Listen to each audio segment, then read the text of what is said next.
Doctor Mohammad Yunus একজন Nobel বিজয়ী অর্থনীতিবিদ, সমাজসেবক এবং বাংলাদেশের অন্যতম পরিচিত ব্যক্তি। তিনি ক্ষুদ্র ঋণ ব্যবস্থা চালু করে সারা বিশ্বে দারিদ্র্য বিমোচনে অবদান রেখেছেন। 2024 সালে অন্তর্বর্তীকালীন সরকারের প্রধান উপদেষ্টা হিসেবে নিযুক্ত হন তিনি। কিন্তু আপনারা কি জানেন বাস্তবে কত সম্পদের মালিক ডক্টর ইউনূস?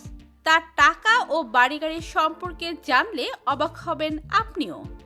বিস্তারিত জানতে চ্যানেলটি সাবস্ক্রাইব করে ভিডিওটি দেখতে থাকুন।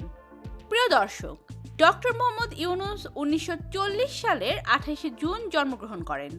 শৈশব থেকেই তিনি মেধাবী ছিলেন এবং পড়াশোনার প্রতি তার গভীর আগ্রহ ছিল।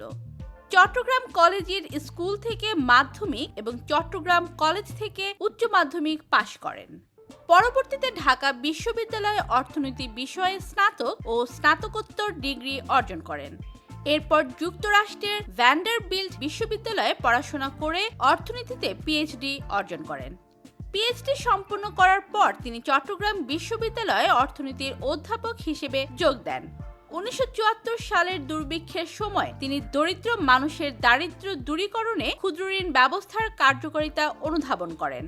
1983 সালে তিনি গ্রামীণ ব্যাংক প্রতিষ্ঠা করেন, যা পরবর্তীতে বিশ্বব্যাপী ক্ষুদ্র ঋণ ব্যবস্থার রোল মডেল হিসেবে পরিগণিত হয়। 2006 সালে তিনি এবং তার প্রতিষ্ঠিত গ্রামীণ ব্যাংক যৌথভাবে নোবেল শান্তি পুরস্কার লাভ করেন। এই স্বীকৃতির ফলে তার জনপ্রিয়তা আন্তর্জাতিক পর্যায়ে বৃদ্ধি পায়। তিনি বিশ্বের বিভিন্ন দেশ থেকে অসংখ্য সম্মাননা ও পুরস্কার পেয়েছেন এবং বহু দেশে ক্ষুদ্র ঋণ মডেল প্রবর্তনের পরামর্শ দিয়েছেন। 2024 সালে বাংলাদেশের অন্তর্বর্তীকালীন সরকারের প্রধান উপদেষ্টা হিসেবে দায়িত্ব গ্রহণ করেন। তার এই নতুন ভূমিকা দেশীয় ও আন্তর্জাতিক মহলে ব্যাপক আলোচনার জন্ম দেয়। সরকার পরিচালনায় তার দৃষ্টিভঙ্গি, সিদ্ধান্ত এবং পরিকল্পনা নিয়ে নানা বিতর্ক ও সমর্থনের কথা উঠে আসে।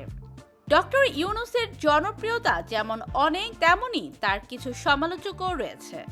ক্ষুদ্র ঋণ ব্যবস্থার কিছু সীমাবদ্ধতা এবং ব্যবসায়িক কার্যক্রম নিয়ে বিভিন্ন সময়ে বিতর্ক হয়েছে, তবে তিনি এখনো দেশের তরুণ সমাজ এবং উদ্যোক্তাদের কাছে অনুপ্রেরণার প্রতীক।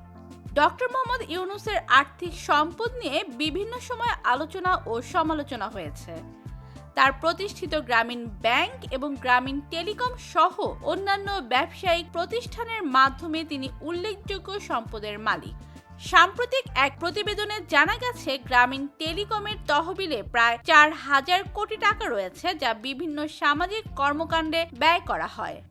এছাড়াও তার ব্যাংক হিসাব তলবের ঘটনায় এবং কর সংক্রান্ত বিভিন্ন বিষয় নিয়ে বিতর্ক সৃষ্টি হয়েছে। 2023 সালে হাইকোর্ট তাকে প্রায় 15 কোটি টাকা আয়কর পরিশোধের নির্দেশ দেয়, যা আলোচনার কেন্দ্রবিন্দুতে ছিল। তিনি ব্যক্তিগত জীবনে একজন সাদামাটা মানুষ। তার পরিবার সম্পর্কে তুলনামূলক কম তথ্য প্রকাশিত হয়েছে, তবে তিনি সবসময় তার কাজকে প্রধান গুরুত্ব দিয়েছেন। তার স্ত্রী ও সন্তানদের নিয়েও কিছু তথ্য পাওয়া যায়, তবে তিনি সাধারণত তাদের গণমাধ্যম থেকে দূরে রাখেন। ডক্টর মোহাম্মদ ইউনূস কেবল একজন অর্থনীতিবিদ বা উদ্যোক্তা নন, বরং তিনি একজন সমাজ সংস্কারক। তার ক্ষুদ্র ঋণ ব্যবস্থা বিশ্বব্যাপী দরিদ্রদের জন্য নতুন সম্ভাবনার দ্বার উন্মোচন করেছে। অন্তর্বর্তীকালীন সরকারের প্রধান উপদেষ্টা হিসেবে তার নতুন ভূমিকা কতটা কার্যকর হবে তা সময়ই বলে দেবে।